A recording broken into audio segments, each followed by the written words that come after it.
which we are inviting proposals, and any proposal that is not submitted in the identified area, no matter how good it is, does not get considered in the evaluation cycle. So we normally alternate between challenge and regular calls, so that anyone who does not fit into the challenge areas becomes eligible for the next round of proposals. So we have 3 calls for proposals announced every year. So in the current call, like I said, it's a challenge-based calls. We have particular areas identified. For example, on the devices and diagnostics, proposal invited under solutions to tackle mental health problem, digital health and telemedicine solutions using AI and machine learning tools, innovative technologies for diagnosis and management of respiratory illnesses, devices to strengthen Anganwadi workers. These are basically point of care devices that can be used even in remote areas with minimum technical expertise. In the area of import substitutions, which are becoming very important these days, we have invited proposals for creation of facilities of equipment and raw material. Basically, high-end medical equipment development is promoted under this. Development and scale-up of drug-eluting stents, implants, artificial cannula, catheters, surgical knives, scissors, blades, etc. And development of scale-up of raw materials for various implants for dental, orthopedic, ophthalmologic, and neurological applications.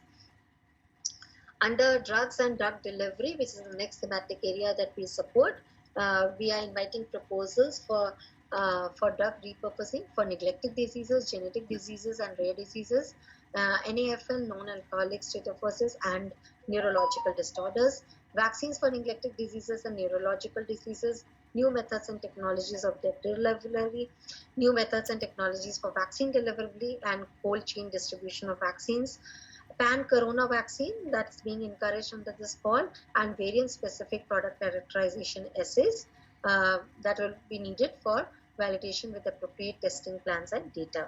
Scalable organ-on-chip models or platforms for disease modeling and drug testing. Media development for various biosimilars, because we don't have many indigenous players in this area. Stem cell-based therapies for the treatment of various diseases, which are listed here.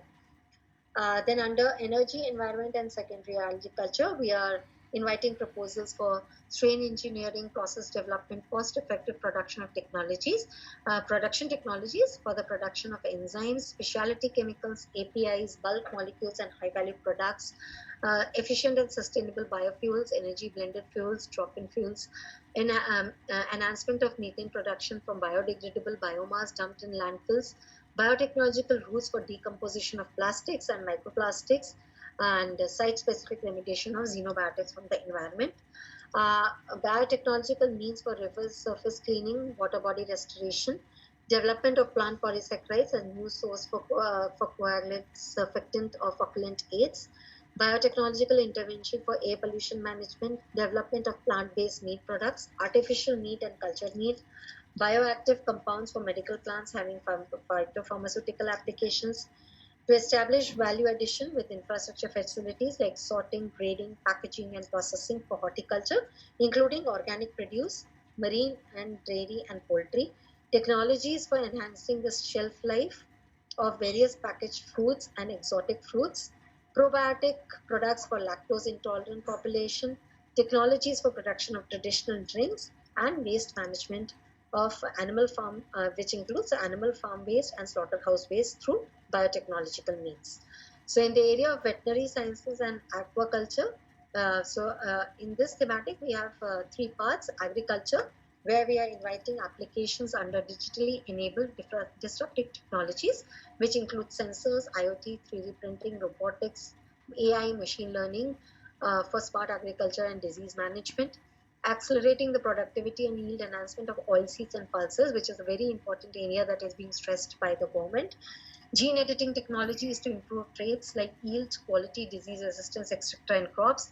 Marker-assisted heterosis breeding for development of improved crop varieties. Rapid, specific, and low-cost diagnostic kits for on-site detection of various plant diseases caused by bacteria, fungi, viruses, nematodes, etc. Smart pest management and post-harvest interventions with special reference to storage grading, standardization, etc. Then under veterinary sciences, applications are invited for vaccines for small ruminants and pet animals, platform technology for vaccine development for veterinary use, development of diagnostics for zoonotic diseases, particularly point of care tests, rapid and cost effective meat species identification and poultry testing, food development for pet animals, improved or novel techniques for semen sexing in farm rudiments, use of biotechnological tools to enhance the digestion and bioavailability of fibers for ruminants and other livestock, and early detection of heat and pregnancy in cattle. In addition, in the aquaculture area, we have invited proposals for field usable diagnostic kits for diseases and algal toxins which are relevant to aquaculture, and aquaculture development through integrated approach and aquaponics through biotechnological interventions. So as you may have realized, though we say that this is a challenge call, but we try to incorporate a large amount of areas into it so that at least a large number of the applicants become eligible and they don't need to miss out on time to be able to take their invention forward. So just a recap of what type of projects are supported by Birac. So we support proposals related to process and product innovation with significant. वही नीचे ना ABLT1 बस ठीक ठीक मैंने sir mail पे भी reply कर रहा हूँ सर हाँ according to your mail we have done all necessary arrangement to ability ठीक ठीक with our staff and equipment perfect 15 March 3:30 Just the national needs. And in terms of TRL, like I said earlier, under AIR, proposals up to TRL3 are supported. Basically, we encourage you to develop the proof of concept. Under CBRI, you're encouraged to take your proposal to the early stage validation, and under BIPP and CRS, you're expected to take your innovation to TRL7 and above. This is basically a higher level of validation and commercialization. So what is not supported? So mere exploratory research without any proof of concept or proof of principle and no commercial potential does not get encouraged by Birac. It is always expected that under the I4 and the PACE schemes, you do not simply come with an idea, but you have preliminary data to support your idea so that the committee has the confidence that you are ready to enter into these schemes of Birac. The funding that you receive from Birac cannot be used to simply support PhD student research or any other academic research. It should have a commercial potential. And most importantly, the proposals not falling under the mentioned priority areas would not be encouraged or supported in the point. So, Bharti, would you want to stop here to take up questions? Yes, we can just give the audience, if anybody has any PACE-related questions and whatever Dr. Tandon has covered this far, please raise your hands or post your questions. I don't see any fresh questions in the Q&A box, but if somebody, so I see 3 raised hands. Ayush, please go ahead and ask your question. Hello, ma'am. Hello. Hello, ma'am. We applied for SBRI grant last time in last call, but we want that.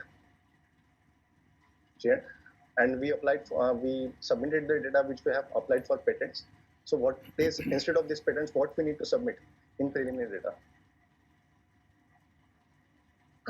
So I'm not sure of what was the data submitted or what is the response that you got, but it's just that did you just submit the entire application? Like, in what form did you submit the data to us? In PDF formats, like. Hello. So if you could share your details, I'll be sharing my email ID towards the end. So if you can share a little more details on what was submitted and what is the comment that we received from the expert committee, I could discuss this further with you. Okay, ma'am. Sure. Dr. Rajput, please go ahead. My question was regarding the registration of the company. I am a faculty member, associate professor in IIT Varanasi, and if I intend to come up with my patented work and proof of concept product, how would I go on? You can independently submit your proposal, so you can register on the Birac website, and they will, and then that form opens up. Okay, actually, your first arrow was showing company has to register on the Birac website. So we as faculty members don't run a company, but of course we have product and we have proof of concept as well. So you are eligible under PACE. So under PACE, it's not. If you have a company partner, they will also have to register. But if you think that you are applying independently, so you could register and start the Okay, application and process. suppose if I apply through my company partner, then the funding would be received by the company, not me, right? No, sir. So under PACE, you will always be the primary applicant. The Okay, company right. will only be your collaborator. So Ha. both of you will independently receive funds from us, but you would be a primary point of contact for that particular project. Okay, wonderful. Thank you very much. Ms. Sujata, please go ahead and ask your question. Yes, Dr. Prati, thank you very much. Thank you for arranging such a. नमस्कार उदाती जी. Madam, I have a doubt regarding हाँ the submission नमस्कार of the बताइए. proposal. So, actually, we have a हाँ हाँ. bioextract being standardized and for anti-diabetic activity, and this अच्छा. thing has already been patented as well. So, we हाँ हाँ have the बोलिए in बोलिए. vitro as well as in vivo data regarding the same. हाँ हाँ. उन्होंने बोले कि साउंड और ये आपको करना है, हाँ आपको कोई दिक्कत नहीं है, राजीव सर बोले हम कर ही देंगे, हाँ. लाइट साउंड और एलईडी और फोटोग्राफी. हाँ अच्छा. हाँ तो कर देंगे, और दूसरे किसी को देंगे तो भी हमें को करना पड़ेगा. हाँ हाँ नहीं तो अमित को आप सब समझा दीजिए और जैसी बात करनी है उसके साथ कर लीजिए, फाइनल करा लीजिए इसको, है ना. हाँ हाँ गो अहेड, उसमें पीछे मत रहिए कहीं भी, है ना. हाँ हम बोले, हाँ हाँ हाँ. हमने अपने यहाँ तो हम सरकारी फीस भी नहीं देते, घर के शादी ब्याह में आप वही पैसा देते आपको. हाँ बिल्कुल बिल्कुल. आप जाएंगे कोई भी जगह पे जाएंगे, कोई भी फोटोग्राफर को बोलेंगे जो पैसा आप देते उससे ज्यादा पैसा. बिल्कुल बिल्कुल बिल्कुल. हमारे ये काम है, रेट पे प्रोवाइड. नहीं एक्चुअली ऐसा है ना उदाती जी, कई बार इन लोगों का अपने मन में भी रहता है कि थोड़ा हमारा भी ध्यान रखिएगा वाली बात रहती है ना. और वो तो उसको तो जानते ही है, प्रसन्नजीत तो इस सब में बहुत उसी में तो आगे रहता है, बाकी काम तो पीछे ही रहता है. ठीक है.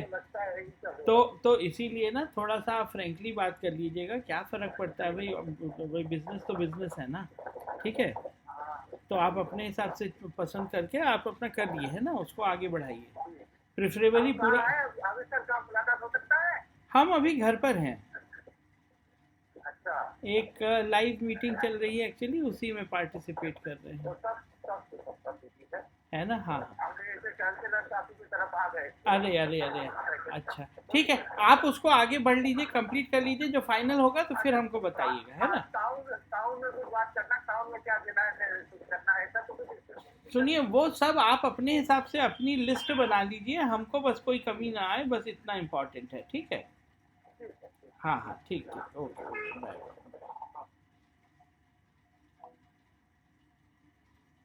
And the specifics of your project, you can take it up offline.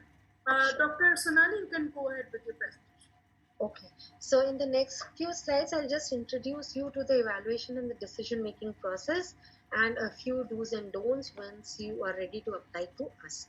So the evaluation process is the proposals are invited only online. Any offline submission, hard copy submissions or email submissions are not taken through the evaluation process, and all the relevant information should be submitted along with the proposal online. Any information that is sent on the site is not considered as a part of the submission. So the broad parameters under which the projects are evaluated, first is the scientific merit, the level of innovation that you are proposing. Basically, it shouldn't be a me too product. There would be some edge or some advantage that you are offering beyond what exists in the market. The proposed technology should have a commercial potential and a societal relevance, and that should be well demonstrated in the submission that you do. The approach and the methodology that you are adopting to address the question that you have identified should be clearly laid out in the proposal submitted. So rather than giving a lot of literature and a lot of background details, kindly keep it to the point and outline your methodology, your approach your edge over the existing products more clearly on that. Your credentials, basically to give confidence that you have the expertise to be able to take the technology forward. The regulatory issues, though we guide you through the regulatory process and the approvals that you would require during the product development cycle, but it is expected that when you apply to us, you should at least have a basic idea of what are the regulatory approvals that you would require for the process or the product that you're proposing to us. Preliminary work, like I said earlier, is very important. If you do not upload the preliminary work, your proposal does not get taken through the evaluation cycle. Your past performance and track record is also very important. So if you have been supported previously by Birac for a particular product, the committee always wants to know what's the fate of that and how you have done justice to the grant that you had received from us. And the time frame. You should be cognizant of the market needs. So if you're developing something which is needed today, please have aggressive timelines on the product development. You can't be launching that product 5 years down when it would not have the desired market. So this is the evaluation process. Basically, once you submit the proposals to us, we have an administrative eligibility check just to ensure that you meet the criteria that I had outlined and you have submitted the required documents to us. Once everything is in place, you enter into the area review panel stage, where we have 4 different panels looking at 4 different thematic areas, basically healthcare, under which we have 2 panels, devices and diagnostic panel is one, and the other panel who deals with drugs and drug delivery, biosimilars, vaccines, and stem cells related projects. Then the third panel deals with agriculture, veterinary sciences, and aquaculture related projects. And the fourth panel with environment, energy, and secondary and agriculture related proposals. So there are subject experts in each of these panels for that particular area, and they take a decision on taking the projects to the next levels. So once you clear the ARP level, you enter into the phase where you are called to make your presentation to the Technical Expert Committee of Birac, which is headed by Dr. Batra. And once you clear this phase, you enter into the phase where we have a site visit. Earlier, it used to be a physical site visit. Now, in the COVID days, we have shifted to an online interaction mode, where 2 experts have a more detailed discussion with you and to understand on what your product and technology is and how what all you have done and how you intend to take it forward. So once you clear these 3 rounds of evaluation, the proposal gets presented to the Apex committee, and the Apex committee is headed by the Secretary DBT, and the Apex committee is empowered to take the final decision on all the projects that get sanctioned by Birac.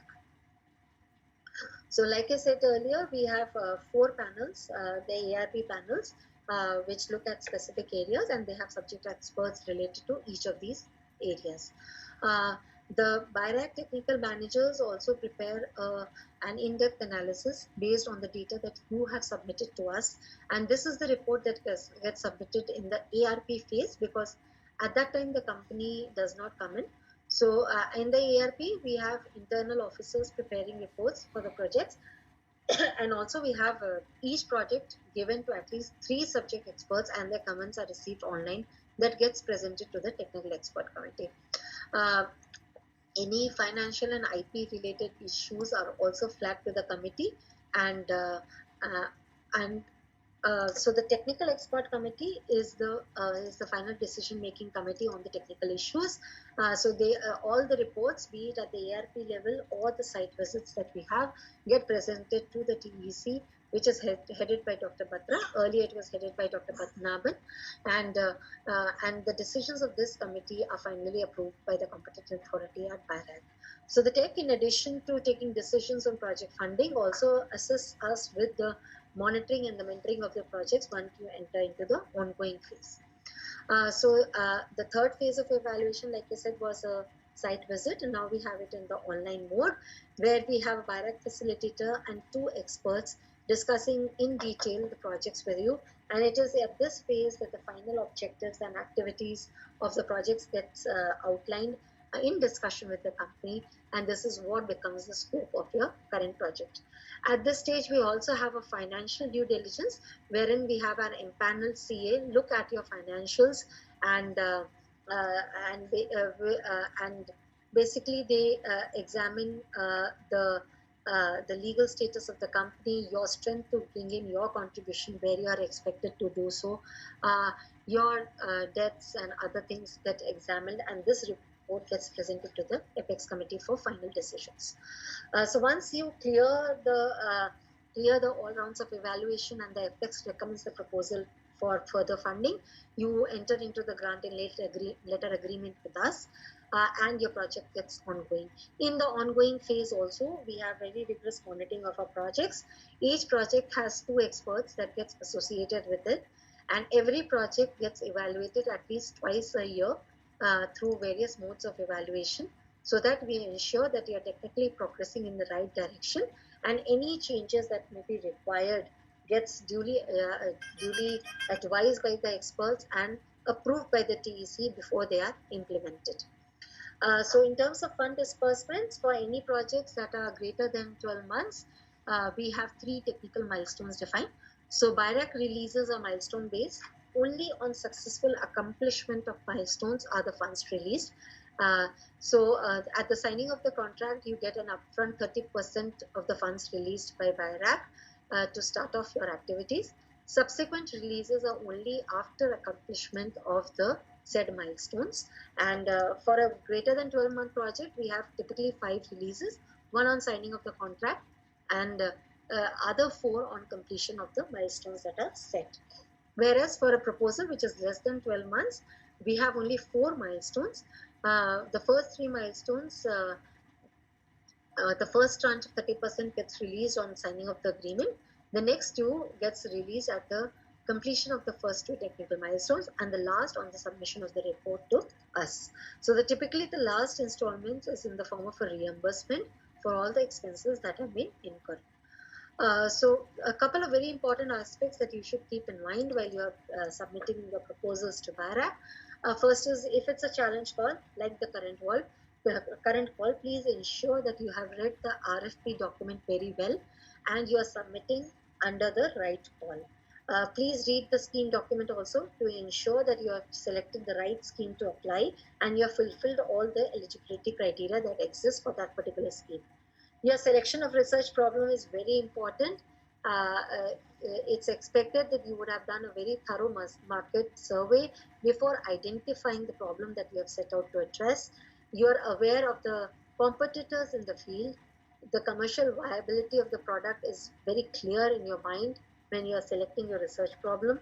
You have explored the IP landscape and ensured that you are not infringing on the existing IPs, and you are aware of all the regulatory aspects that are associated with the project that you are proposing. You should have a very strong technical team to be able to address all the issues that arise during the project development, and you are able to convince the committee of your technical strength. A proper selection of collaborators is very important. They should add value to your project and not just be there for namesake. If you do not have a R&D facility which is sufficient to support your research activities, make sure that you are incubated with a recognized incubator. You should have funds to contribute if you are expected to get in your contribution as a part of the project, and you should be able to demonstrate with the necessary proofs that you would be able to get in this amount into the project at the desired times. And please bear in mind the deadline for submission of proposals. Do not wait for the last minute, because if you fail to submit the proposal, we do not accept any hard copy submissions or email submissions, no matter what the reason may be. So please ensure that you submit the proposals well in time and do not miss out the call. So this ends the I4 and the PACE discussion. We also have some other the schemes that we operate. One is the SPERSH, or the Social Innovation Program for Product Development, and there are 2 components in this. One is the APT, or the Product Development component, where you are encouraged to develop products which are socially important. However, because of its significant overlap with I4 and the PACE, we have discontinued with this component. However, the Social Innovation Immersion Program, or the SIP program, where we provide fellowship to social innovators for identifying and addressing specific needs and gaps in the society, is on. We operate the SIP program through 14 SIP partners who enroll these fellows and take them through the immersion process and help them to identify the social problems that they will want to address as a part of their entrepreneurial journey. So we also have the PCP, or the Product Commercialization Fund, where Birac supported startups and other Indian startups with validated products and technologies having high potential, high commercial potential, are eligible to apply. So the criteria here is you should be at TRL 7 when you submit your application to Birac. And under the PCP fund, we give that last bit of grant that you may require to be able to take your to show your product or the technology to the market. There are various other enabling services that we offer. The first is the bio incubators. We have total 60 incubators that are supported all over India, and these incubators provide you with incubation space, access to very high-end equipment, which as an individual company you may not be able to afford, and they also provide you, most importantly, with a lot of technical, marketing and business mentorship during the product development cycle. We also have various equity schemes like the Seed, Leap and the ACE Fund. The details are all available on Birac website. These schemes are operated in collaboration with specific bio incubators, and you can look up for the details if you're interested in any of these. We also have the Birac Path scheme, which offers IP and technology management support. Currently, the scheme is open only to Birac supported startups. However, in future, we intend to open up even to those companies which are currently not under the umbrella of Birac support. Very important and successful program of Birac is the Biotech First Hub, where so this was set up as a facilitation unit to address the queries of startups, entrepreneurs, researchers, academias, incubators, SMEs, etc. So under the First Hub, which meets every first Friday of the month, we have representatives from DBT, Birac, ICMR, CDSCO, and other regulatory agencies available to take up your queries, either online or earlier we used to even have the companies coming over here to attend the meeting and directly pose your queries to the officials. So a lot of the primary benefit of the first half has been where you have been stuck with regulatory hurdles, you have received the right guidance from the CDSU and the DCGI representatives that are accessible through the First Up program. So if you have any of the queries, you can write to at the email ID that's given below, and your query would be adequately addressed by this setup. Just to wind up, so Birac has schemes that supports you at all stages of the product development cycle, right from ideation up to pre-commercialization. It has created over the years, and we are moving forward to make a lot of change further. So this brings me to the end of my talk. My email ID is given here. In case you miss out to ask any question today, please feel free to write to us or to sign so that your queries are adequately addressed. Over to you for any further questions that may come. Yes, thank you very much, Dr. Sonali. This was indeed a very, very informative session for all of us, and the participants, I'm sure, are really benefiting from getting to ask you questions directly. Again, if you have any questions that you would like to ask Dr. Tandon live, I will unmute some of you so you can go ahead and ask the questions. I request those who have not asked questions before to please raise your hands. Dr. Mahesh, please go ahead and ask your question.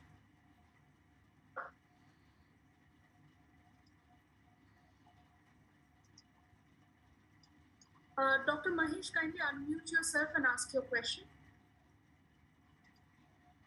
Hello. Yes, we can hear you. Please go ahead. Yeah, good evening, madam.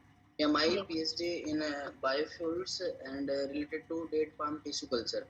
So I wanted to apply for the date palm tissue culture in Rajasthan region. So I can apply individually, or I need some organization or some company. So as an individual, you are eligible under BIG. Under I4 and PACE, individuals are not encouraged. Okay, ma'am.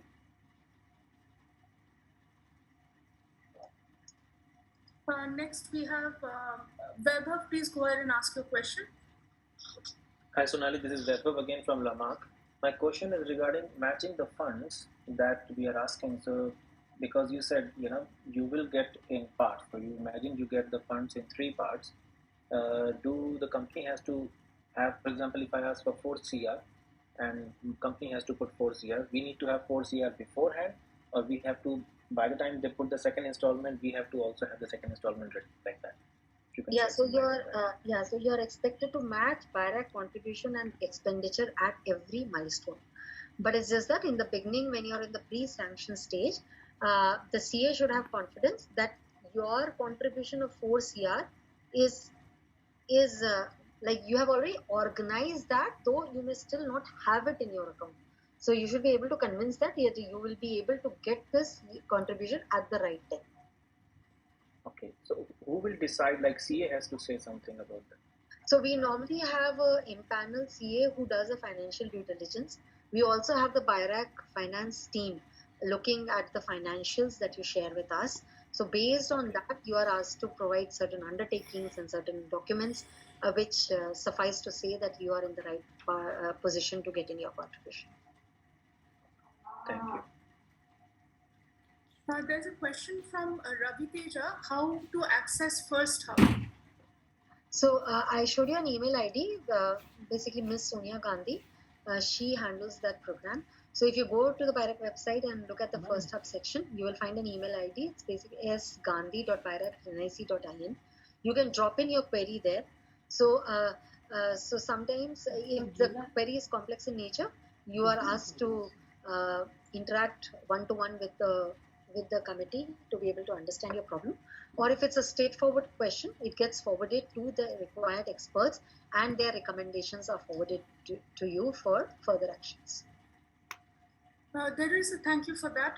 There is a question from Dr. Archana. How much time does it take for sanction of funds from the last date of submission? Typically, we have 150 days as the cycle time between the call closure and the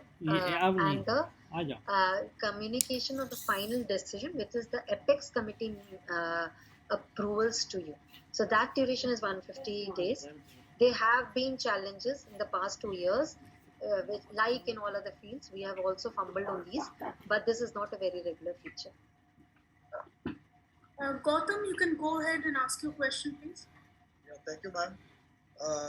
Ms. Tandon, this is regarding autoimmune disorders. A lot of research, anecdotal research has shown that gut microbiome play a major role in autoimmune disorders and for remission also. I am myself a patient of autoimmune disorders and I have gone into remission by nutritional changes in my diet. Now, and that has affected in a complete remission of all my symptoms. So I want to create a probiotic supplement for autoimmune disorders, which will be helpful and do the clinical trials, which will be helpful for patients to reverse their diseases. Is this possible under Birac? Yes, of course, because you're proposing for a trial and you have data to show that this has been effective. You can the proposals with the required information and it will get evaluated. And the ESR and the CRP inflammatory markers of patients have reduced or have come down to normal, basically. So that's a real proof, you can say. Sure. So you can upload the required preliminary data and submit your application to us. My main worry is that the more funds will be required for clinical trials rather than the development of the product.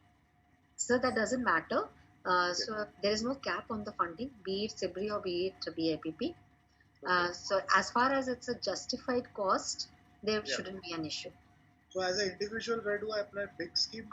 So as an individual, uh, even under BIG, you get supported for proof of concept. Going to a clinical validation at an individual level is not possible. So you will have to finally either set up a company or work with the company to be able to take your proposition forward. Will the incubators help in developing the products? You could discuss with Sign. I'm sure they have a very good team to address your Mr. issues. Gautam, you can get in touch with us. I've posted our email address earlier on, but I can do that again, and you can get in touch with us, and we can take this conversation offline. Sure. There's a question from Mr. Kapil. He wants to know a little bit more about the SIIP call and what successful company came out of that. Okay, so the SIP fellows, like under SIP, we only give a 5 lakh grant to our innovators, and within this 5 lakh, it becomes their fellowship as well as the little amount that they may require to put together a prototype for the idea that they have developed. So basically, the SIP program feeds into the BIG program where you have a little tinkering done and shown something, and you're ready to take it up to the proof of concept state under BIG. There have been some companies that have been set up through the SIP funding, and I wouldn't have the numbers offhand, but we have entrepreneurs setting up organizations towards the end of the SIP grant and then becoming successful recipients of BIG or even SIBRI grants under Birac. Anybody else would like to ask a question? Please raise your hands.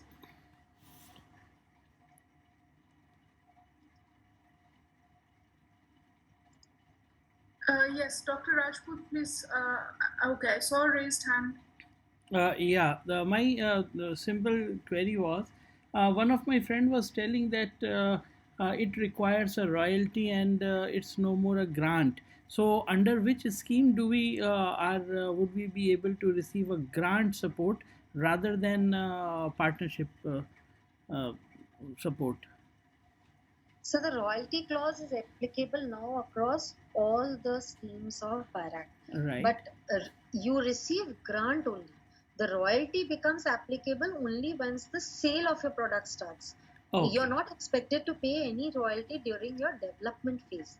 Once you start showing sales of your products, only then you are expected to pay back royalty. Yeah, at and this is 5% of and the yeah, gains. and that will be a fair game, of course, because we never know whether how precisely we are when would we would be able to launch the product and making money. Yes, of course. Thank you so much. Perfect. I would like to point out again that Dr. Tandon's email address is on the screen right now if you want to write that down or note it down. And of course, you can always write to us and we can direct your questions to her as well. Weber, please go ahead and ask your question. Yes, just now I Hi, because asked there is the time, so I royalty thought I'll clause, ask again. and This is she regarding said the the technical royalty evaluation will become committee. applicable Because only many of when these the grants we are sale talking will about start, level 6 and not 7. So during are the there period people when in the these incubation is committees taking who place. are Just now I had versed in the asked this commercialization question part in of this that, or group. mostly people You who are can looking also at the join project immediately. are It would be more good involved if in you could technical development clarify of the with project only. more details. So, as a The meeting is policy, we still don't going on. have active industrialists in our committee, but then people who have sort of retired and moved on from their industrial experience are a part of the committee. And are these people or some of them available in First Hub so that we can present our ideas there and take No, their no. views on the So, commercialization part?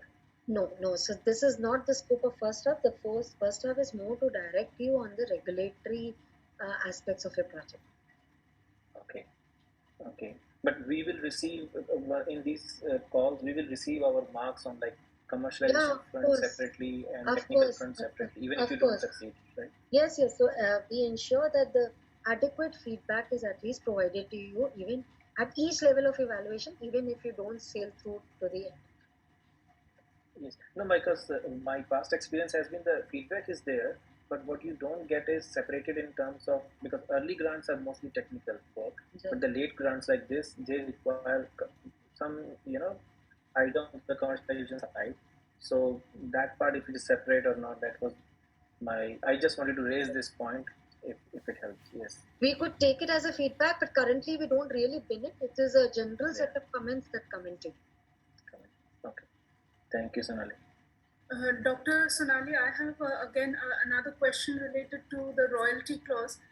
So often for some of these products, the gestation period is quite long, and so is the implementation partner to keep track of the revenue generation for Birac to get its royalty paid back? We don't really have a mechanism as of now. It's the internal officers only who track. So we every year there's a sales certificate format that we expect our grantees to send back to us, where you declare any sales that you may have had on the product. So we don't have a separate wing really looking at this. And if a grantee gets two grants, say PIG and followed by that CBRI, they have to pay royalty back for only one of the grants? Yeah, but if it's the same product that is being carried forward from BIG to CBRI or say any other grant, the payback would be an addition of the two grants. Okay. Dr. Sonali, this is Brett. I have a question. Like in last few cycles, we have seen people applying as LLP as well as partnership forms. So LLP, which is recognized under Act 2008, and partnership forms under Act 1932 somewhere. So now people are confusing between these two. We would like to just ask whether when we say limited liability partnership forms which are eligible for applying by private limited companies and LLP, this partnership form recognized under Act 1932, are they still eligible also to apply, or they're not? Ma'am, I would please encourage you to drop in this question to me. I'll get it checked by the right people before I answer it. I am not sure on this. Yeah, sure. Thank you. Thank you so much. Dr. Sonali, just one last question from my end. Often for partnership में apply कर रहा है, where you are bringing a company also, then who's going to pay the royalty?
often a hindrance because again with the language barrier, making something extremely long makes it very difficult for some of our innovators. Just wanted to flag that.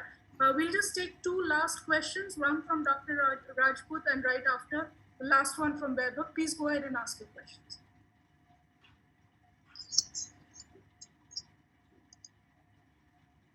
Yes, Dr. Rajput, please go ahead.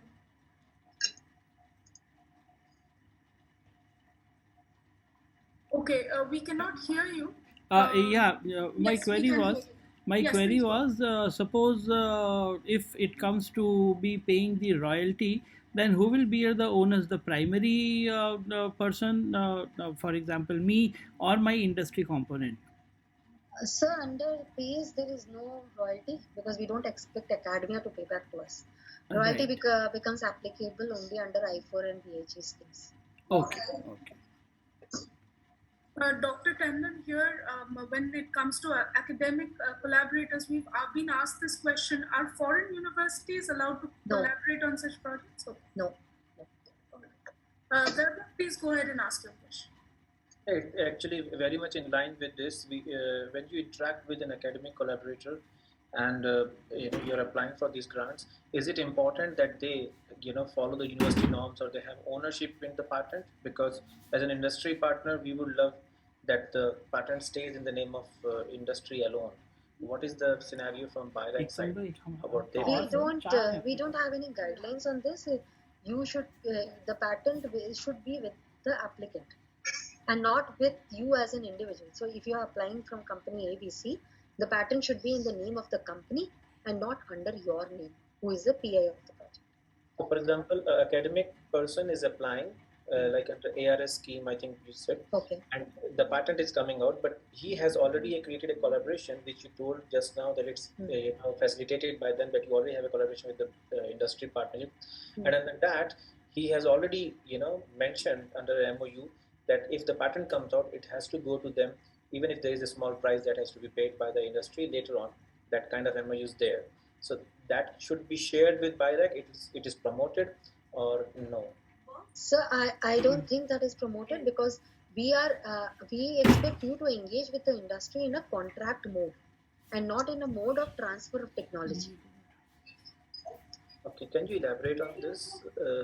So basically, the industry gets paid to only validate your technology, IP, right? And they have the first right to say that I don't want to take this forward, or I'm interested to take this forward. Because industry will come in to fill in a gap. For example, they have developed something, and imagine a raw material provider has moved out suddenly, and we need a raw material to be standardized in-house, and thus we ask an academic partner to please develop this raw material for us. And they are doing it. The idea is the commercialization will only happen if the industry has the ownership of the patent, right? Okay. So that could happen post your CRS, right? So post CRS, the technology. So the technology transfer cannot become a part of the CRS project. Okay. It has to be kept aside of that. So that's a different thing completely. Yes. Okay. Yes.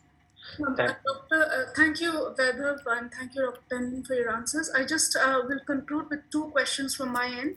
IP Birac has always encouraged that the IP stay with the innovator. However, when we come across academic innovators, some institutes do not have clear policies in place to encourage entrepreneurship and allow the transfer or licensing of the IP back to the innovator. And there is a lot of issues that we often face in trying to convince them. Can Birac have a uniform policy that can be communicated to all academic institutions to promote entrepreneurship, to have certain guidelines by which they can form certain IP policies to help academic innovators, especially, where part of their IP, like it might, the idea might have come from their PhD, so a part of the IP already is with the institute, or if it is a faculty, anything that they are mentoring or helping with or innovating themselves will lie with the institute, and often many of these institutes don't have clear IP policies that help innovators. And so what does Birac stand on this, and is there some way that you can help? Ma'am, I'm not sure if we could really help out in this, because this is an individual's, the policy of the institute which decides all of this. So it's just that we have the eligibility criteria clearly defined and it's expected to be met. Rest, I think it rests with the policy of the institute itself. We don't have a say in that. Maybe Birac could have a standard form of an NOC that covers certain clauses that protects academic innovators in cases where there are no clear-cut IP policies. Sure. So if these are, I think you have highlighted a couple of very important points during the course of this discussion. Maybe I would request you to just put this together and send it to me so that we could take it as a feedback and see if something could be done to address the problems that are being faced. Sure. And one last question, and this is from one of our incubated companies.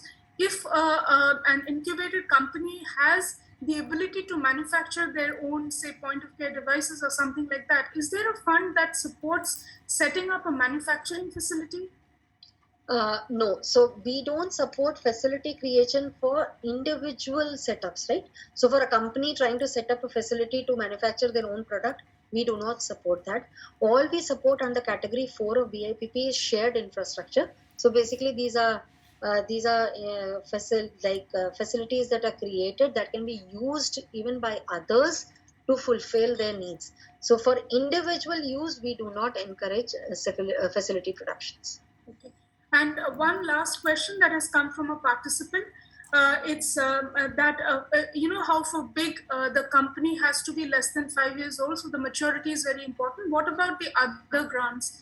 We don't have such criteria in any of the other grants. Okay, all right. I think that this has been an extremely useful session for all of us here. And I think I will take this opportunity to thank you once more, Dr. Sonali, for such a useful session. And of course, the SIGN team that brought this together, and also Dr. Aarti from the Birac team, who's part of our panels today. Thank you, Dashrath. Thank you, Pranita, for your time. Thank you, all the participants who joined and actively participated in the discussions. We hope to host, with the help of Birac, many such useful sessions in the future as well. Please take advantage of the current open calls for PACE and I4 if your innovation falls into the categories that are currently being looked at. And with that, I think I draw this session to a close. A round of applause and thanks to all involved. Thank you very much. Thank you. Thank you to the team at SIGN for putting this together. It has been a very wonderful discussion that we have had. Also, can I request you to please share the applicant details with us so that we could have them added to our database and the regular updates could be sent to them as well? Yes, we'll do. Thank you very much. Thank you so much. Thank you, Dr. Sonali. Thank you. Thanks, everyone. Recording stopped.